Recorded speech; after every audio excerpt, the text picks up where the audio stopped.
Deixa eu narrar para vocês um pouquinho só do meu convívio com Bíblia, porque vocês estão me vendo movimentar. Eu sou um pesquisador da Bíblia, não que eu veja a Bíblia como só um texto sagrado. Eu tenho uma visão da Bíblia como um texto filosófico, porque eu procurei situar dentro dos meus estudos a Bíblia no tempo e no espaço. O que existia antes da Bíblia e o que existia depois. E com isso eu tenho que ter um marco. Para me entender esse marco, em meu juízo, eu tive que retroceder muito. Para retroceder muito para entender. Porque determinados princípios emergiram em uma época bíblica e foram escritos. Outros não, se transformaram em valores de costumes alterados conforme a época. Então, o meu convívio com a Bíblia é como um estudo sempre filosófico, analítico, e dentro daquilo que eu tiver subsídio se torna crítico, daquilo que eu não tenho, simplesmente assimilo e se torna fruto sempre de reflexão. É por isso que eu estou no manuseio, vou fazer, mas você chamou Pimenta? O Pimenta não sabe nem situar a Bíblia. Então, você fala mais para Gênesis do que para... Eu peguei, ele estava em Esther. Ah, legal. Então, não, mas uma coisa importante, interessante você saber, Vitor, para você, assim, nós todos aqui temos eu devia ter te falado dessas coisas antes, né? Mas como dada a liberdade, assim, a gente aqui a gente estuda a Bíblia, mas invariavelmente vem pessoas aqui que tem outros conceitos e tal, e a gente gosta de partilhar essas coisas, porque você vai abrindo a cabeça, vai abrindo o foco. Claro, né? claro. Então Pode falar o que você quiser, ninguém vai julgar isso que eu quero dizer. Não, sim, eu entendi. Não, eu só estou justificando porque. Desculpa, o Marcos. Como o Marcos, o Pimenta está meio externo. Nós estamos falando. Então, não é que a minha Bíblia, o Ari até me presenteou com a Bíblia, e o dia que o Ari esteve lá comigo sentado, eu mostrei para o Ari determinado tamanho de reflexão minha, que eu cheguei ao cúmulo do atrevimento de sugerir, ainda que em sumário, mostrei ao Ari, o Moderno Testamento. Nós temos o Antigo, o Novo, e eu sugeri o Moderno Testamento. E desse moderno aí você não sabe nada, viu, Marcão? Onde está qualquer coisa você não sabe. E aí você, por vezes, poderia me questionar, mas Pimenta, o Moderno Testamento não houve um soltamento teu, não? E aí é que começou a haver um subsídio das minhas reflexões, porque a Bíblia, em seu Novo Testamento, é um juízo pessoal também, ela procurou proporcionar a um homem um equilíbrio atrelado ao resultado de suas ações. Então ela simplesmente procurou demonstrar que uma equação compreendida entre os fatores ação e reação gera um produto, que é o equilíbrio humano. É aí que entra a motivação de ter recorrido atrás. E por que a ação e a reação volta como resultado no equilíbrio humano? Porque tudo é um fluxo de energia do qual o homem também é uma parte. Então, começando desse pressuposto e evoluindo esse raciocínio, eu me atrevi a sugerir um Moderno Testamento, onde que já seriam aquelas materializações de princípios em que você poderia agir de forma a se manter sem oscilar energeticamente, agindo pelo correto. Isso eu cheguei a mostrar para o Ari, falou assim, Pimenta, você tem que ir lá para conversar com os meus amigos. Não entendeu nada. Mas eu falava assim, coça o queixo.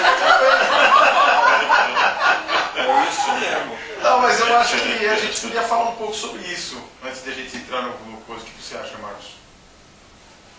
A gente nunca teve Um roteiro. Não tem um roteiro. O texto ele é aberto de uma forma diferente, eu acho o seguinte, normalmente em grupos como esse, se busca um temário. Vamos estudar sobre como orar. Aí começa a fazer aí um puzzle bíblico e pega daqui, pega ali e tal, junta e fala, então para orar precisamos essas regras. O que eu estou sugerindo, e aí isso é uma cultura que eu sempre dou, vamos pegar um texto, um livro, e vamos ler como se nunca tivéssemos lido nada antes nem depois. Ou seja, vamos fazer uma simulação de que nós somos aqueles caras lá de Filipos, de 2000 anos atrás, que recebemos uma carta. Nós não temos as outras cartas, não temos nada. E vamos tentar interpretar o mais próximo da luz do tempo histórico e ver como que eu posso, a partir daqui. Então, nesse sentido, é uma metodologia absolutamente aberta. Por quê? Porque o que está por trás é muito mais o bate-papo, muito mais as possibilidades que se há, e o texto fica sempre ali, vamos dizer, aguardando que a gente dê um passo. Mas ele não é um texto rígido, porque nós nunca lemos, abre aspas, né? Ele está para ser lido. Então, nesse sentido, qualquer tema, como semana passada, o Ari entrou aqui e falou, preciso conversar. Gente, fecha a Bíblia, vamos conversar, porque é mais importante a troca do que ir ao texto e ficar tirando dali regras ou entendimentos. Porque a gente, depois eu posso explicar como que eu tenho tentado explicar o Novo Testamento, mas a ideia é essa, o papo entre iguais é mais profícuo do que uma regra ortodoxa de acompanhamento, de interpretação de texto. Claro. Então, nesse sentido, qualquer assunto é possível, sem dúvida. A gente chora, a gente ri, tudo isso. Tem dia que ninguém entende porcaria nenhuma que eu falo, tem dia que fala, pô, legal, hoje foi, não é? Então, é um jogo assim de caminhar. Eu acho, eu penso e assim sinto que até podemos entender qualquer texto escrito, a gente sempre deve estar nos esforçando para chegar à época que ele foi escrito, em qual situação pretensamente se vivia e qual eram os veículos de comunicação que poderiam emitir as mensagens, sobretudo de valores e princípios. Então, das vezes que a minha Bíblia é uma Bíblia diferenciada, eu digo diferenciada não porque ela tem as letras diferentes das outras, não é, porque ela tem as minhas anotações, e são as minhas anotações que são carreadas dentro da filosofia. Porque um dia eu me deparei, eu estou tentando fazer uma explicação dentro para vir de encontro, porque porventura eu posso externar qualquer pensamento a vocês, mas por que o Pimenta externou aquilo? E por vezes vocês podem me perguntar e eu, podendo responder, sendo claro, eu responderei. Por vezes eu vou ter que pensar a respeito sobre isso, dentro do meu juízo, que é uma concepção pessoal, subjetiva. Então a minha ótica, quando eu leio o texto bíblico, eu procuro situá-lo dentro de qual foi a semente originária de todos esses valores que estão contidos dentro da Bíblia. E até comentei com a Ari isso, ficamos um dia, avançamos, desde já fica anotado, consignado, avançamos o tempo de forma exaustiva, mas Pimenta, nós não vamos sair daqui nunca. Eu não, pera, senta aí e vamos ouvir um pouco mais aqui, vamos conversar. Porque quando eu me perguntei qual foi a semente, porque eu acho que todo valor, o princípio indiscutível, ele parte de uma reflexão. E os valores, eles, além de partir de um princípio, eles adequam a situação fática. E aí você tem um valor. Esse valor, por sua vez, oscila. Às vezes ele sedimento se torna um princípio. O princípio é imutável, o valor pode mudar. Então, de onde começou a Bíblia? Eu tentei me transportar, ainda que em imagem, ao marco zero do Novo Testamento. E comecei a imaginar, falei, gente, o que é que as pessoas tinham escritos naquela época?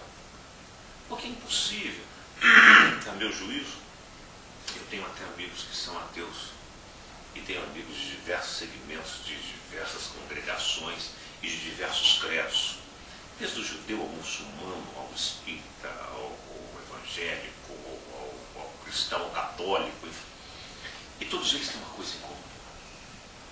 Todos eles têm como princípio certo.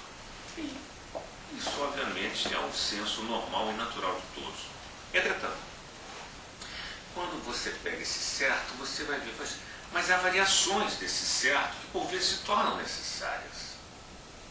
Essas variações se justificam, às vezes sim, conforme ao valor que está em questão. Dou um exemplo a vocês.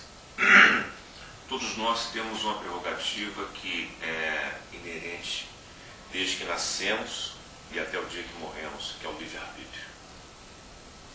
O cercear o livre-arbítrio é a maior violação, o maior aviltamento que pode se fazer a um ser humano. Assim penso. Então, alguém que vem conversando com um amigo, vai atravessar uma rua, e você está do lado, e o sujeito vai conversando com outro, pois então como é que vai? Então como é que vai fazer aquele negócio? E olha para frente e vê o sinal aberto. Mas então vamos... Você está do lado, você vê que ele não viu que está vindo um carro lá que vai avançar o sinal. Aí você pega e estende a mão no peito, hipoteticamente que é uma moça, uma mulher, e sem querer você coloca a mão pelo seio e segura a mulher. Você não deixa a mulher ir para frente, passa o carro. A mulher fala assim, nossa, ela vai agradecer a quem segurou por ter cerceado a vontade dela de ir para frente em exercício de livre-arbítrio. Ou ela vai xingar o sujeito e falar, nossa, seu sem vergonha. Então, são situações que você... Depende. Aí eu tenho uma coisa. Se ele fez isso e fez isso... Não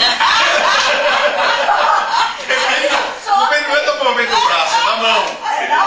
Você me fez lembrar o comercial. Você me fez lembrar o comercial. O pai, já dos seus 40 e poucos anos, que está segurando o filho aqui assim, o pai.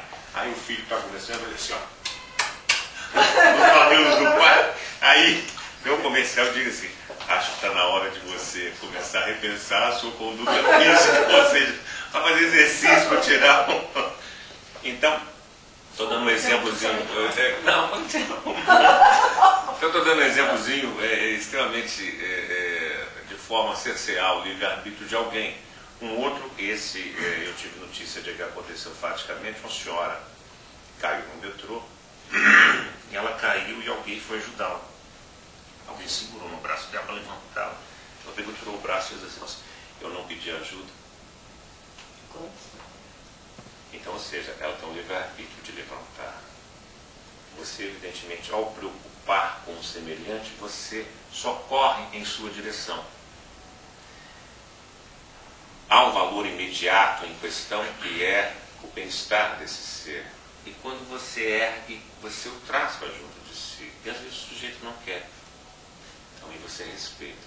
Mas para chegar a esses valores, eu tive que vir antes da Bíblia, para me entender de onde, qual foi o patamar, o piso de conceitos e de princípios que a Bíblia plantou a semente e daí ela frutificou. Nas minhas pesquisas eu retrocedi a 300 anos antes de Cristo e encontrei as diversas correntes filosóficas. E entre elas eu encontrei o estoicismo, o epicurismo, os eneáticos, os ecléticos, os cínicos, enfim, diversos outros, citei 6. E cada um tinha um conceito em relação à vida, mas todos eles tinham um ponto em comum. O que todos buscavam era a felicidade. E quando todos buscavam a felicidade, cada um escolhia o seu caminho. E todos nós sempre tivemos problemas de diversas ordens, desde o comer, do morar, do banhar, da higiene. Então, muitos deles entenderam que a felicidade se externava ao mundo físico, outros ao mundo metafísico, vincularam isso ao espírito, à alma, e que partia da mente, da percepção de mundo. E essa percepção de mundo variava de conceito para conceito. Então, exemplificar a vocês um fato clássico. Diógenes, por exemplo, que era um filósofo, era cínico. Diógenes era um sujeito que ele tinha uma túnica e ele morava num tonel. E era tido e compreendido como um filósofo da região. E um dia, ele vivendo dentro daquela mais expressão de miserabilidade, parou-se frente a ele, haja visto o respeito que ele já tinha em suas reflexões moralizadas. Alexandre o Grande parou-se frente a ele, se pôs entre o sol, era uma manhã narra-se isso. Era uma manhã, ele se sentou à beira do meio-fio, do lado do tornel dele, onde ele morava, e se pôs à frente dele, entre ele e o sol, Alexandre o Grande, que era visto como um homem de uma alta respeitabilidade, atendido em qualquer sua solicitação, e virou para Diógenes e disse: Diógenes, diga-me o que posso fazer por ti e farei. Diógenes, diante daquele homem com aquele poder enorme perante o governo romano, virou para ele e disse o seguinte: rogo a ti que se retire da frente do sol. Então, ou seja, como cínico, ele não queria nada. Bastava ele ter simplesmente um local para que ele morasse e algo para que ele vestisse. E ele rogava um alimento, um copo d'água, um instante para tomar um banho, etc. Era uma concepção. Havia outras tantas diversas. E a delas, a que eu quero, você tem uma, mas a que eu quero enfocar é nos estoicos. Por que os estoicos? Porque os estoicos, ele fundamentava as suas concepções em 3 princípios relevantes, que são os 3 princípios que formam a estrutura da semente de onde edificou-se a Bíblia. O primeiro era a paciência. O estoico é paciente por formação, por educação, por disciplina. O segundo era a racionalidade. De tudo que ele vê, ele procura racionalizar. Regado de uma situação, de uma circunstância de paciência, ele consegue ter uma melhor visão do objetivo primeiro, que é o certo. E o terceiro é de aceitação como fato natural todos os acontecimentos que ele esteja envolvido, independente de ser um acontecimento benéfico ou maléfico para si. Então, quando me deparei com esses pontos, eu peguei e corri na Bíblia. Aí eu falei, então peraí, vamos ver a conexão fática histórica. Então, até mostrei ao Ari, estava em... não vou me lembrar o tópico agora, o inciso bíblico, em que Gaio era irmão de Sêneca, Sêneca era pretor de Nero e era senador romano, advogado, em que Paulo foi visitar Gaio, e Gaio, como irmão de Sêneca, eles ficaram se correspondendo por cartas. Então, há hoje trabalhos em que justifica Sêneca como estoico romano trocando correspondências com Paulo. E Paulo, que era Saulo, enfim, edificou todos os seus escritos dentro de nítidos conceitos, inclusive com verbetes ou com estruturas de oração usadas pelos estoicos. Então, quando eu cheguei a esse momento, eu falei, bom, então a Bíblia se tornou para mim um livro de filosofia estoico. E aí eu comecei a correr a todos aqueles que vieram pesquisando para identificar essas passagens que constatavam de forma clara, para não deixar dúvida, a presença da filosofia estoica dentro da Bíblia. Então houve diversos outros estudiosos que nesse sentido atuaram, ainda vêm atuando. Isso para demonstrar que o que pretendeu o Novo Testamento, esse passa a ser o sentido, é de propiciar a assimilação de todos os fatos, benéficos ou maléficos, que aconteça com o ser humano, como forma natural. E que para isso, quando isso acontecer com ele tenha a calma, a paciência, para poder entender, assimilar e racionalizar também com a mesma paciência, entretanto com a gama de informações, para que ele possa, se for o caso, abster, renunciar ou reagir. E essa abstenção é algo que é muito claro para o estoico, também tem sido claro na Bíblia, bem como também a renúncia. São as duas prerrogativas que dependem de disciplina, porque a reação é muito fácil. A história do tapa na face e você virar outra é ato de abstenção. Por quê? Porque a reação é um ato indisciplinador. Por vezes você há de estender a mão e dar, pode. Muitas são as circunstâncias que sim, muitas são as circunstâncias que não. Vai depender muito da tua linha de raciocínio. Então o ato de você tomar um tapa facial e você absorver demanda ter disciplina. O ato de você às vezes vir que vem um tapa e você renunciar, você sai daquele status, você sai daquele fato, daquela situação e vem para a margem daquela situação, depende de disciplina. Algo que você só poderá fazer tendo a racionalidade atrelado à calma, à paciência e aceitação do fato como natural. Mas aí eu me perguntei, estou narrando para vocês um pouco da minha ótica da Bíblia. E aí eu me perguntei, por que o ei de abster e renunciar como pressuposto da minha ação? E aí eu quis entender o porquê. E me deparei com um trabalho, ainda inédito no Brasil, de filosofia, escrito em 64 depois de Cristo. Tem em francês e tem em espanhol, se vocês depois quiserem. Eu tenho em latim também. Ele foi escrito originariamente em latim. Escrito Latim? O Lori prefere latim. Latim Não tem grego, não tem grego. Então, e aí esse trabalho é um trabalho escrito por Sêneca em 64 depois de Cristo. E nesse trabalho Sêneca faz, como histórico romano, faz uma análise do que se chamou, do que ele intitulou as questões naturais. Então, o estoico tinha por formação conceitual um moniteísmo. Ele não acreditava em diversos deuses. Na época, as diversas correntes filosóficas, algumas tinham mais de um deus e outras também eram moniteístas.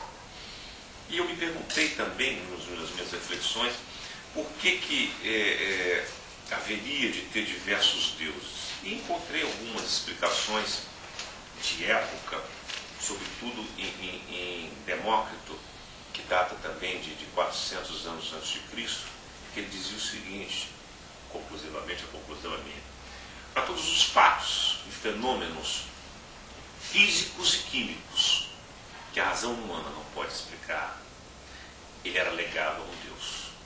Então você tinha o Deus do mar, o Deus do trovão, o Deus do vento, o Deus daqui, o Deus das mulheres, da fertilidade, Deus da plantação. Então tinha diversos deuses. E o estoico, o conceito estoico, que nasceu com Zenão de Sítio, que era cipriano, ele veio e falou assim: não, é tudo um fluxo só, é tudo um Deus, não existe diversos, é um. E esse um Deus, eu peguei e me perguntei, mas como é que o cara vai chegar a essa conclusão 400 anos antes de Cristo? Eu fiquei com aquilo na cabeça e mergulhei um pouco mais nas minhas pesquisas e encontrei Heráclito. Heráclito pegou, virou e falou o seguinte: tudo sobre a Terra é um movimento energético. Motivo pelo qual, quando você entra, você nunca toma banho no rio 2 vezes. Porque quando você entra no rio para se banhar e saiu, aquela água que você se banhou, ela já começou a andar para cá. Na hora que você voltar, aquela água já é outra. Então você não toma banho no rio 2 vezes. Então está tudo em movimento. Tudo em movimento. Demócrito pegou. Isso foi a sacada de Heráclito. Demócrito pegou e falou assim: elaborou a teoria atomista. Na teoria atomista ele percebeu que tudo era um fluxo de energia. Esse fluxo de energia é o qual o homem era parte. Tanto é que hoje a medicina diz que os átomos, enquanto estão associados, nós estamos vivos. Quando o átomo começa a desassociar, nós entramos em decomposição. E esse princípio energético, quando eu encontrei esse texto de Sêneca, As Questões Naturais, eu percebi, lendo-o, eu percebi que Sêneca tratava o ser humano de uma forma energética, como expressão de energia. Então eu entendi que o homem tinha que entrar num denominador de harmonização energética. E todos os seus atos, e todos os fatos que eram originários do homem, interferiam radicalmente dentro de um fluxo harmonizador de energia. E aí é que entrou posteriormente eu peguei e falei, mas será que o cara está certo? Aí corri os físicos, né? Porque eu falei, pô, isso é tudo física, peraí. Aí fui pegar, a primeira coisa que eu peguei foi a palavra. Entra aí na oração que vocês, a vez anterior, acredito que você falou, vocês estavam comentando a respeito da oração, do porquê orar. Não, foi só um exemplo. Foi só um exemplo. Então, aí entrou no aspecto do orar, do aspecto da palavra. O aspecto da palavra, cada vez que você faz uma emissão sonora, o som, ele, por razões físicas explicáveis, tem a acústica, ele bate e reverbera. É um dos motivos pelos quais não se deve mentir. Porque se você mente, a reverberação é drástica na mesma proporção da emissão feita. Então a verdade é o pressuposto primeiro de que a reverberação venha em mesma sintonia, em razão dessa harmonização energética. Então, em Sêneca, quando isso ele coloca nas questões naturais, ele diz que tudo tem um princípio ativo. Esse princípio ativo, evidentemente, o que ele persegue é a harmonização do ser de forma evolutiva com todo o universo energético. E daí é que, por vezes, todos nós, quando, já estou trazendo uma experiência vivida por mim, todas as vezes que nós estamos num templo ou estamos conversando sobre as elementares reflexões dentro de um livro sagrado, seja ele o Alcorão, seja ele a Bíblia, seja ele qualquer outro tipo de livro, nós somos ungidos de uma harmonização energética e como se entrássemos numa única corrente. Notem isso, por diversas vezes, vocês também já devem ter entrado nos diversos templos. Em qualquer tempo que você entrar, de qualquer segmento, você verá que o espírito humano, ele ali nasce ou desabrocha ou vem para fora de forma pura. Esse sentido de forma pura é o que é almejado quando você procura normalmente orar. Então, quando eu comecei a encontrar todos esses aspectos nas questões naturais, eu comecei a querer identificá-los na Bíblia. E aí identifiquei de tal forma que vi que os pontos em que o estoico sintetizava, a Bíblia estendia de forma a ficar mais claro. E aí fui procurar saber, mas por que a Bíblia, quem escreveu a Bíblia, quis fazer com tanta minúcias? Vamos saber quem era o intelectual da época, qual era o grau de informação das pessoas da época. Aí eu caí em Aristóteles.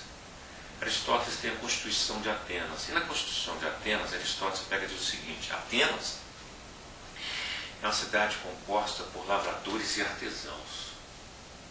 Ora, lavradores e artesãos daquela época mal sabiam sequer, dentro da proporção de toda a população ateniense, vamos colocar, 2% sabiam ler.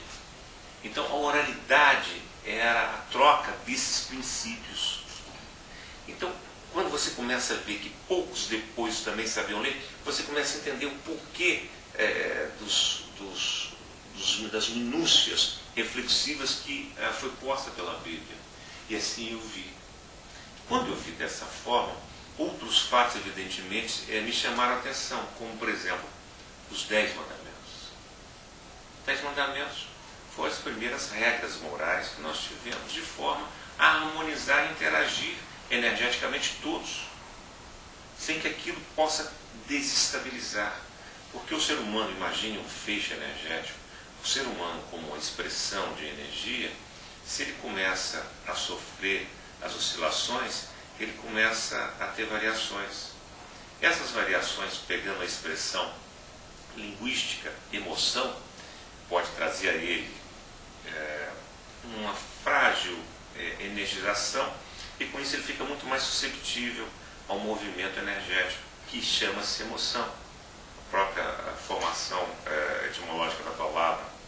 E aí a emoção, ela sempre vem dessa oscilação. É um movimento energético daqui até aqui, de forma limítrofe. E aí, procurando que as pessoas tivessem maior centro nisso, é que eu entendi que a Bíblia teve essa sedimentação sobre esses princípios. Assim passou a ser os meus conceitos, e assim passou a ser as minhas reflexões o meu perseguir sobre o ler e refletir. É um dos motivos pelos quais estamos comentando aqui, e por vezes isso se torna engrandecedor para todos nós. Pelo menos eu, de tudo o que eu converso sobre isso, eu sempre me sinto renovado, e me sinto renovado em alma, porque eu procuro me disciplinar, eu procuro me conduzir dentro de uma linha de correção e de acerto, porque o certo eu sei que é o certo, o errado eu também sei que é o errado, e eu posso optar a fazer o certo ou o errado. Entretanto, depende de um compromisso meu, não com o próximo, mas com o fluxo de energia ao qual eu pertenço. Porque esse fluxo de energia ao qual eu pertenço, ele reage na medida que eu faço o errado. E eu pago o tributo.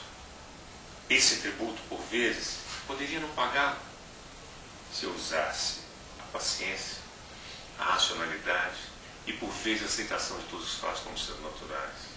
O sujeito às vezes está andando de carro, o carro veio, bateu, já sai do carro, quer brigar, fazer assim. Amigo, não preocupa, era para acontecer. Se não fosse para acontecer, meu carro era de aço, porque ele não amassava.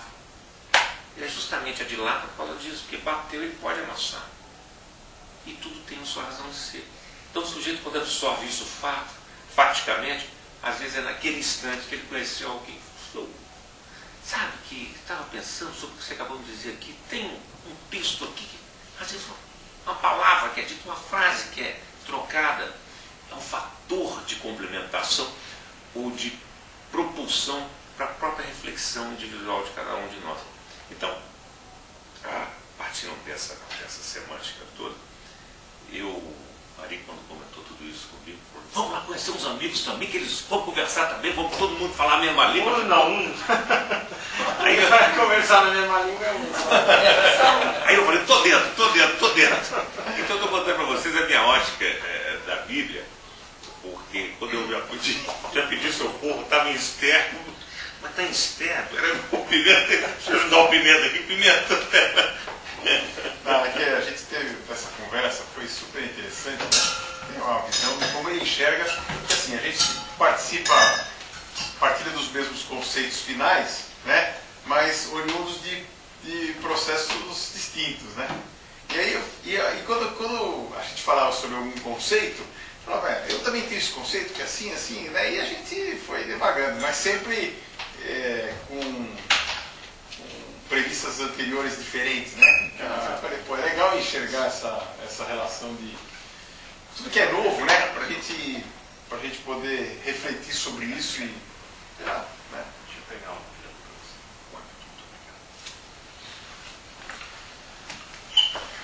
Beatriz, você quer mais toca? Obrigada, ainda tem aqui. Obrigada.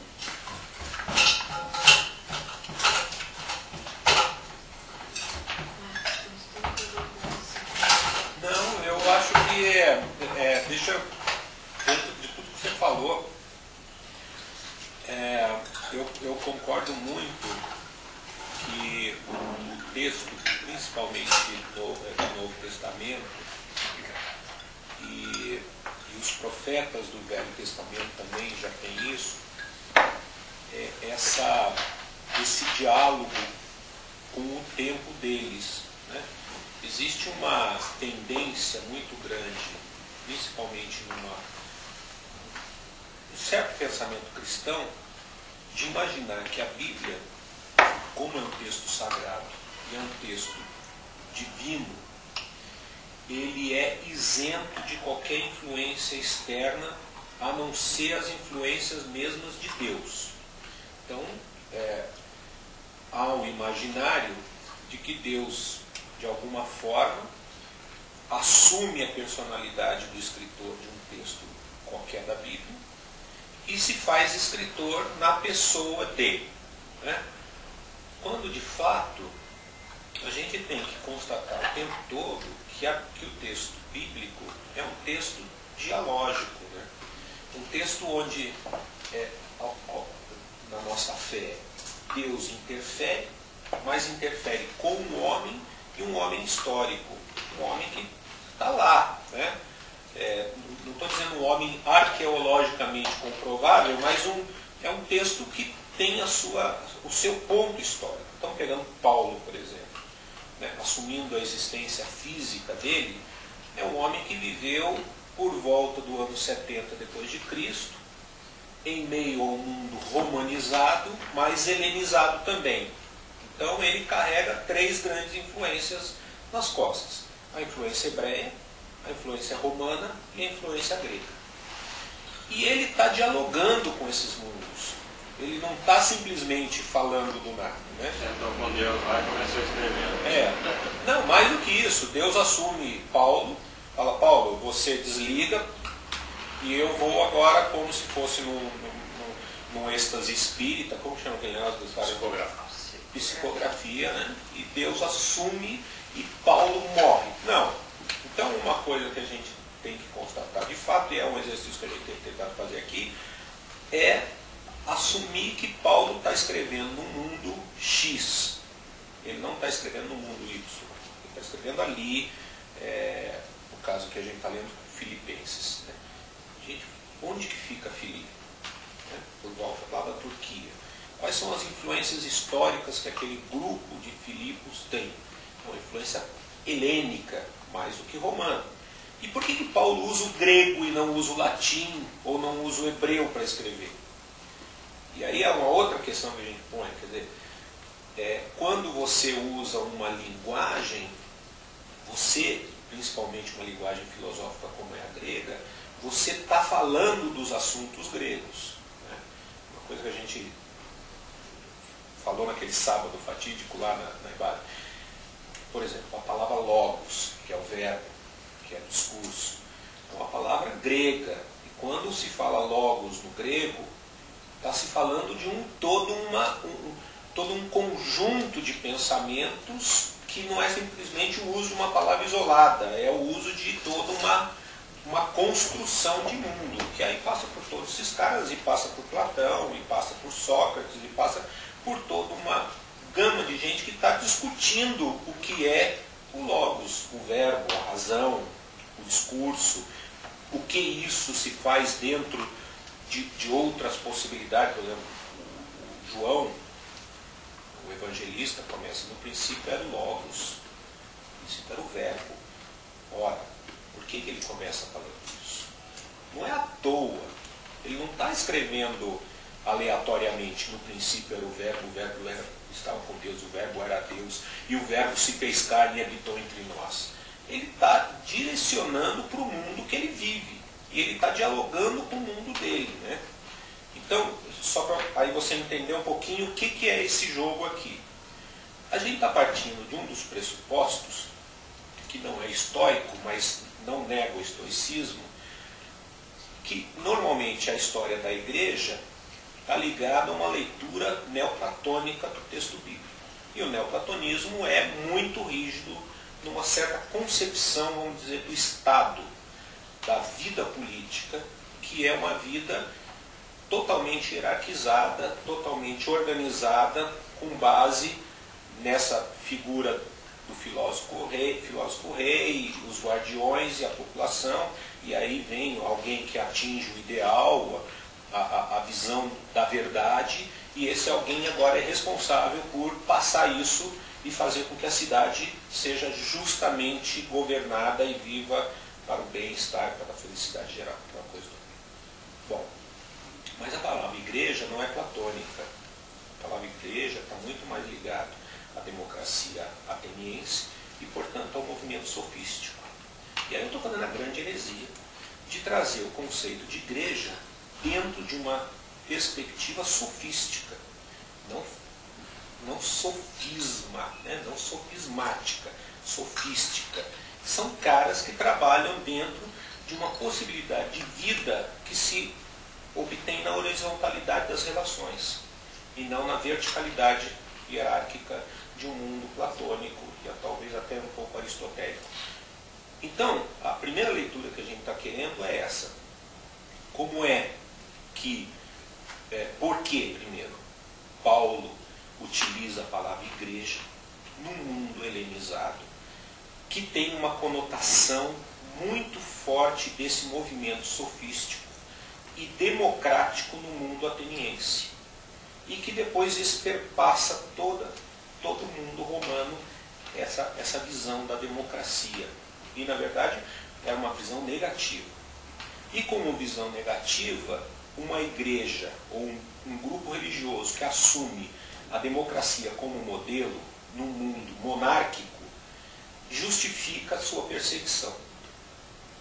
A perseguição da igreja se faz exatamente porque ela é revolucionária na forma política de estar. Então, nesse sentido, entrelaça um pouco o estoicismo e entrelaça essa forma de relação entre as pessoas que se dá na horizontalidade. Portanto, Deus já não está mais numa figura que se acende a ele dentro de um processo místico. Isso é tomado no medieval, mas eu estou heregizando mesmo. Ele é um Deus relacional, totalmente horizontalizado, que se dá num logos que se faz carne. Ou seja, entre discursos, entre humanos, que todos têm o acesso igual a essa possibilidade do divino. E é exatamente o compartilhar do divino entre os que se reúnem como igreja, como eclésia, como assembleia, é que se tem a presença do divino. Então é essa distorção que a gente está propondo aqui, como uma forma até pós-moderna de repensar o estar na igreja, não mais igreja como instituição para onde eu vou e lá eu procuro um filósofo rei que me diz as verdades de Deus. Mas eu estar em igreja é estar em ambientes relacionais. Por isso que a gente abandona às vezes o texto, que é mais importante o compartilhar entre nós das experiências, das necessidades, das angústias, das coisas boas, dos sonhos, porque isso faz com que nesse compartilhar a gente possa experimentar essa possibilidade eclesiástica, de assembleia mesmo, de debate da vida. Então a tua posição não choca com a nossa posição, porque é exatamente isso que a gente entende como assembleia. Você pensando diferente nos faz viver em assembleia e questionar as nossas posições como premissa. Porque a verdade já não está mais no meu entendimento particular de um texto. Mas a verdade é uma utopia que se busca nesse embate. Entendeu? Quer dizer, eu falo a minha verdade, você fala a tua, e a gente vai falar, bom, como que eu posso, você sendo estoico e eu sendo sofista, podemos conversar sobre uma possibilidade de uma experiência espiritual no século XXI. Sem que eu negue você, mas também não assuma você. E vice-versa. Você não me nega e você também não me assume. A gente mantém a tensão, porque é na tensão que o Logos pode se fazer carne. Entendeu? Então eu só estou tentando te contrapor para você entender. Justificar o motivo do meu riso. Eu estou vendo que os sofistas eles primavam de uma forma primeira, redundante, primavam uma forma primeira, mas objetivavam como fator primeiro o bom debate. E o bom debate, ele vinha revestido de argumentação sólida, de forma a fazer com que o outro curvar-se antes dos argumentos. Então, quando você comentou, eu como um sofista e você como um estoico, o estoico em contrapartida, ele procurava algo que somente no estoicismo eu encontrei, eu lhe confesso. Todos os seres humanos de todas as correntes, em qualquer tempo, desde Sócrates, desde os pré-socráticos, Sócrates, sofistas, em todos os Aristóteles, todos os contemporâneos, Platão, antes de Aristóteles, e se você pegar também em outro paralelo, desde Heráclito, Demócrito, Epicúrio, Sêneca, você vai encontrar Quantos nomes Começando a decorar. Eu pelo Epicuro. Então, você vai encontrar em todos algo que eu achei riquíssimo. Riquíssimo porque eu um dia me deparei com esse questionamento e me fiz, dentro da objetividade do questionamento, pesquisar. O que todos procuravam era a felicidade, e somente no estoicismo eu encontrei a resposta. E o ideal do estoico não é ser feliz. É isso que eu vi também. ideal do estoico é ter a tranquilidade. A resposta seria muito clara. Quem é feliz estando tranquilo?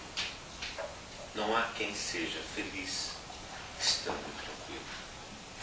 Então, o pressuposto de ideal evolutivo que a própria Bíblia absorveu do estoicismo é o de perseguir a tranquilidade. E a tranquilidade só existe se você estiver convergente dentro do universo energético. Isso eu quero te dizer para fazer uma outra leitura do que você acabou de me dizer, que é o seguinte. Essa harmonização que você colocou é uma forma sociológica de visão que não está errada, muito antes pelo contrário, está certa. Não estou tecendo uma crítica, mas eu quero fazer a análise dela 2 andares acima. 2 andares acima seria como se todos nós estivéssemos sentados aqui sem corpo. Imagine que todos nós fôssemos feixes de energia distintamente e que todos estamos interagindo dentro de uma troca de forma. Aqueles que porventura estiverem com oscilação energética estivessem sedimentando ou estruturando a sua própria energia.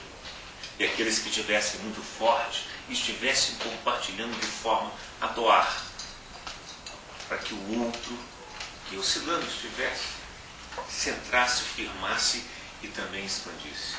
É a mesma coisa, só que uma leitura, a leitura que eu procuro sempre fazer é uma leitura sempre sobre a ótica de fluxo energético como típica de questões naturais.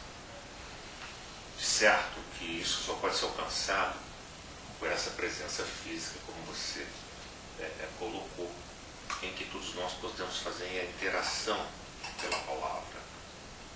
Mas essa interação pela palavra, eu procuro vê-la, já que esse é o princípio ativo, eu procuro vê-la como uma convergência energética, em que todos nós venhamos a interagir como estamos aqui fazendo.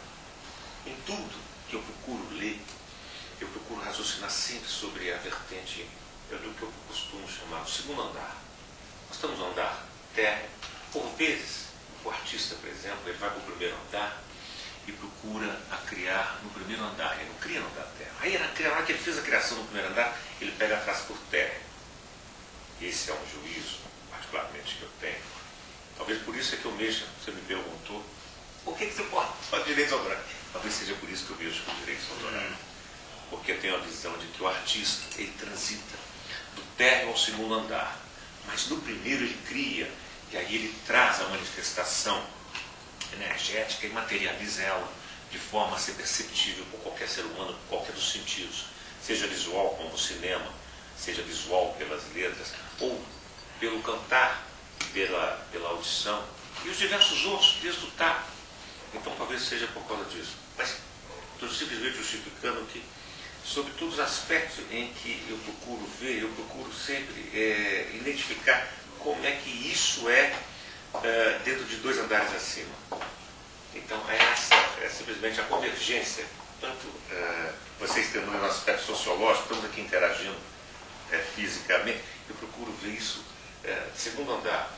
Somos todos feixes de energia, estamos todos trocando, é como se dessemos a mão e fôssemos trocando energia, mão com mão, mão com mão, até que todos entrassem no único denominador. E aí todos começassem a poder a ter aquilo que se chama de ataraxia. Aquela sensação de alma que você transcende. É como se o corpo ficasse sentado e a alma saísse do corpo. Essa sensação é uma sensação que normalmente alguns, sobretudo os hindus, eles sentem quando meditam. E isso nós não precisamos meditar. Nós aqui de olhos abertos, convergidos dentro do mesmo princípio e do mesmo fluxo de energia, podemos alcançar. Acredito nisso, pratico isso e procuro difundir cada vez que sento, cada vez que converso. Então, é a mesma coisa que é feita dentro do conceito do princípio igreja, sobre o plano sociológico. Acho que sim, como classifiquei sociológico. Mas procuro ver isso sempre, 2 andares acima, e justifico até o porquê dessa visão. Porque os 2 andares acima ele fica estritamente puro. Ele fica o puro, que é aquele puro almejado por todos nós. Daí o certo ser sempre fator motivado pelo acerto do puro. A própria Bíblia converte isso quando diz que há uma passagem que diz que o reino do céu é das criancinhas. Você vem, vinde a minhas crianças, que o reino do céu serão os teus. O que difere uma criança de todos nós? A malícia. A criança tem instada em si a pureza de algo, o desconhecimento. E esse desconhecimento é que te difere as ações. Então, quando conseguimos chegar a esse patamar, ainda que seja só em alma, nós conseguimos alcançar essa ascensão de estar no segundo andar e perceber o energético. É um dos motivos pelo qual eu me questiono às vezes determinados comportamentos humanos, vindo de gerações em gerações, como por exemplo cumprimentar. Por que as pessoas se dão a mão? Alguns lugares, na França, por exemplo, alguns lugares, você vai beijar, beija 5 vezes. Mas, meu Deus, em São Paulo se beija uma vez. Então, por que as pessoas se dão a mão? É a forma de você perceber, é um dos sentidos humanos, é de você perceber a energia do outro. Você percebe às vezes e você sente essa manifestação. E aí você começa a trabalhar cada vez mais com esse fluxo de energia. Mas isso é só uma identidade, não de um histórico, um sofista, mas é querer dizer que enquanto nós estamos aqui convergindo, pode ter certeza que eu sempre procurarei ver a coisa como uma interação energética pura, que é a própria expressão da palavra. A palavra, quando ela vem regada da verdade, ela é sempre pura. Quando ela vem eivada ou viciada pela mentira, ela perde a pureza.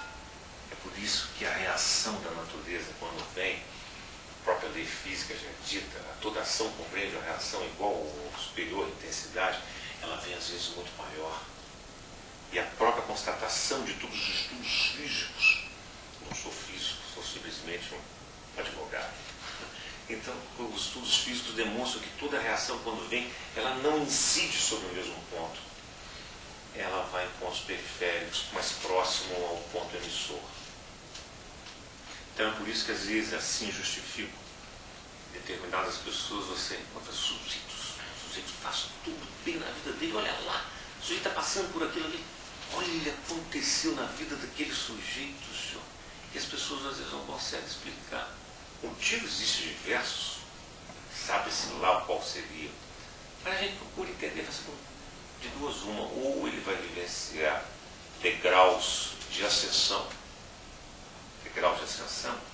é degraus de manutenção de equilíbrio, é uma das coisas que o estoico jamais faz, ele jamais roga a força divina para auxílio aos fatos físicos, porque tudo vem da racionalidade dele, tudo vem da paciência. Então ele vai fazer o certo, vai fazer o certo. A própria lei natural, por si só, carreia para ele o que é dele, o que é justo, o que lhe é devido. E por vezes a gente encontra pessoas que dizem, nossa, mas aquela criança com isso não justificava isso.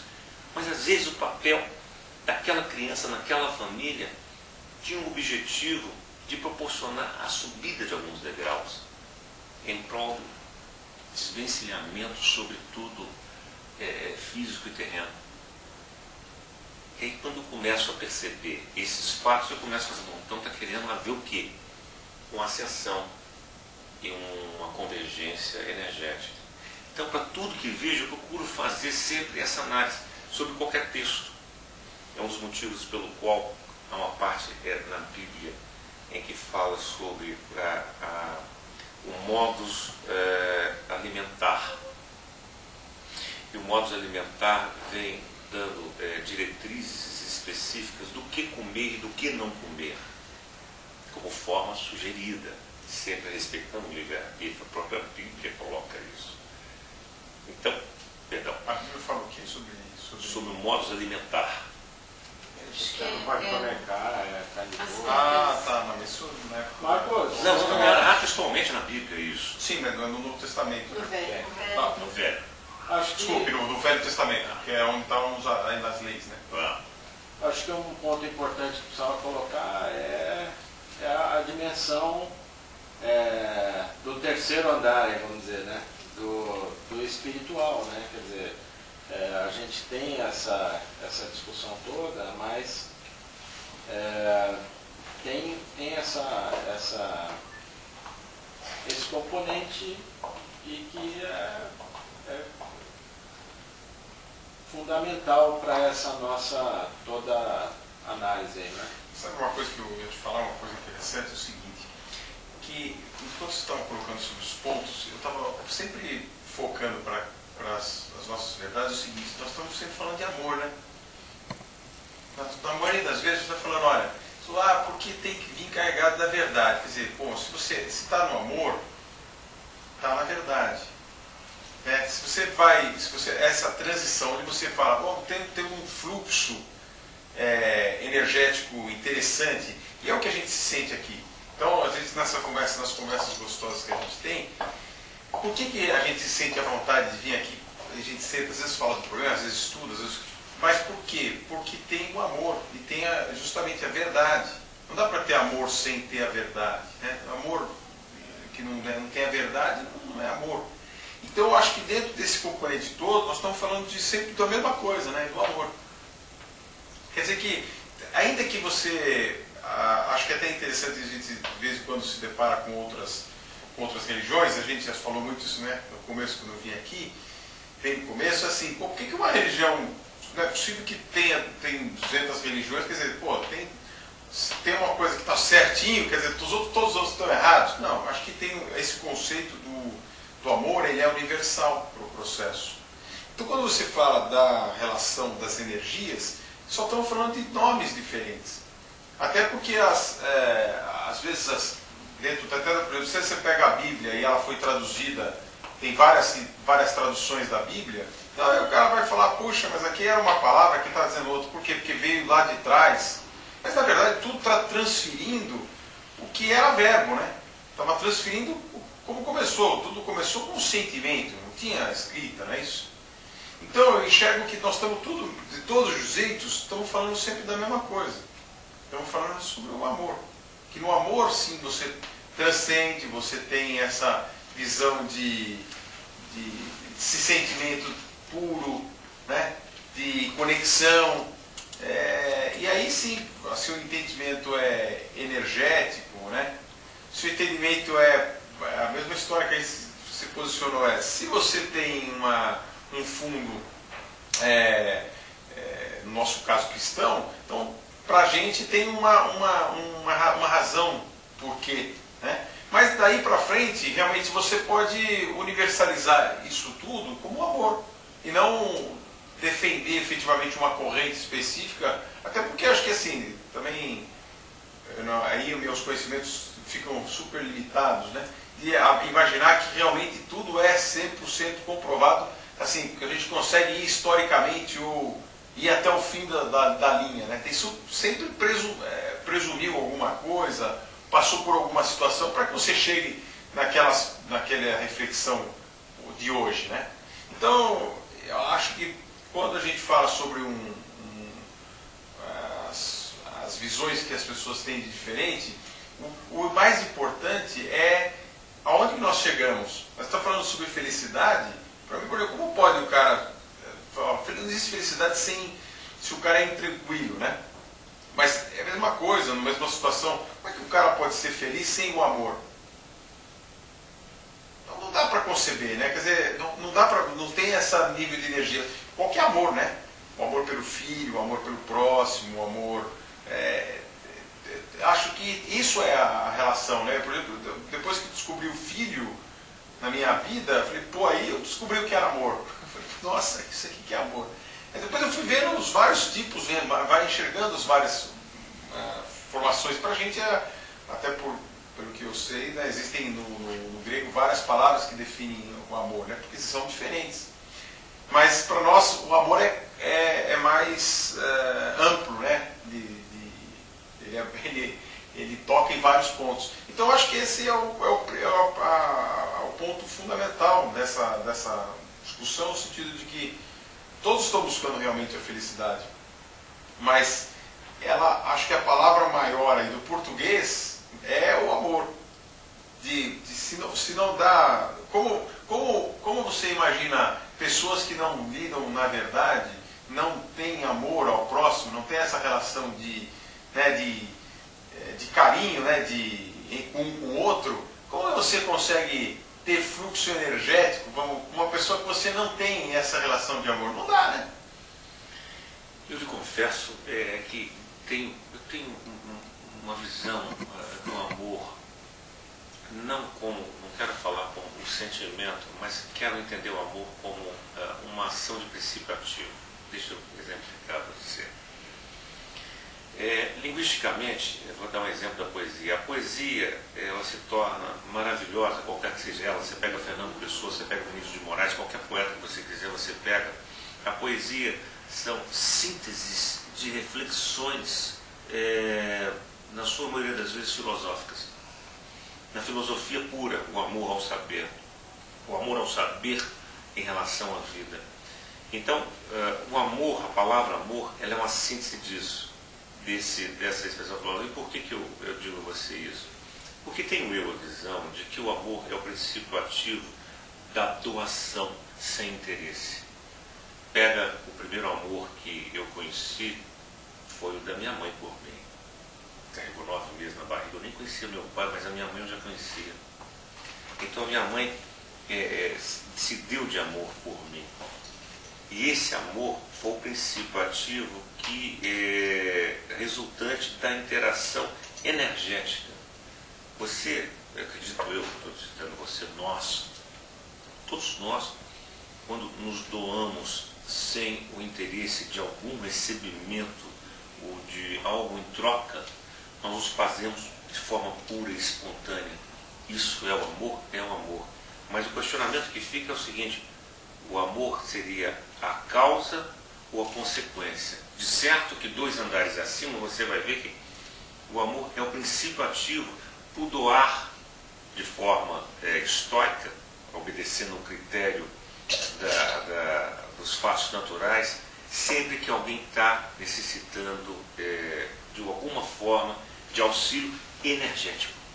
Não, mas eu não entendi. Você está imaginando o seguinte, que o amor seria a consequência do... Não, esse é o questionamento que eu deixei no ar, mas subiram 2 andares, vendo tudo sobre o âmbito energético. O amor é só a expressão de nomenclatura de doação energética, de auxílio energético. E isso você o faz porque no amor você nunca recebe, espera nada de troca. Você dá em amor ao teu filho sem esperar que ele lhe ame. Porque senão o amor não seria puro. Ele já seria um amor. Existe em Kant a crítica à razão pura. A razão ela se torna pura quando ela desconhece perifericamente de qualquer informação, de qualquer fato que possa influenciá-la. Ela é pura quando ela é em juízo individual, sem ter visto a lateral. Então o amor, ele é puro quando ele espera em troca. Então, visto o amor dessa forma, eu raciocino que o amor passa a ser o princípio ativo do doar energeticamente. Isso que nós estamos fazendo aqui é amor, porque é o princípio ativo de estarmos doando um pouco das reflexões individuais ante as experiências, os conceitos que cada um de nós temos em prol de todos, ainda que nem todos concordem. Temos aqui todos nós o livre-arbítrio de concordarmos ou não. E se concordarmos, por vezes queremos questionar ou pesquisar, mas explica só por que disso. E às vezes o porquê disso se torna uma motivação para pensar para o melhor. É compreender e o melhor é evoluir. O melhor evoluir, a meu juízo, está extremamente atrelado ao fluxo energético. Pimenta, deixa eu fazer uma contraposição. Quer dizer,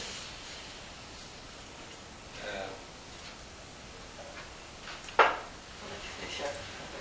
que quer dizer? Por razões, eu preciso deixar aberto, eu vou deixar no cantinho.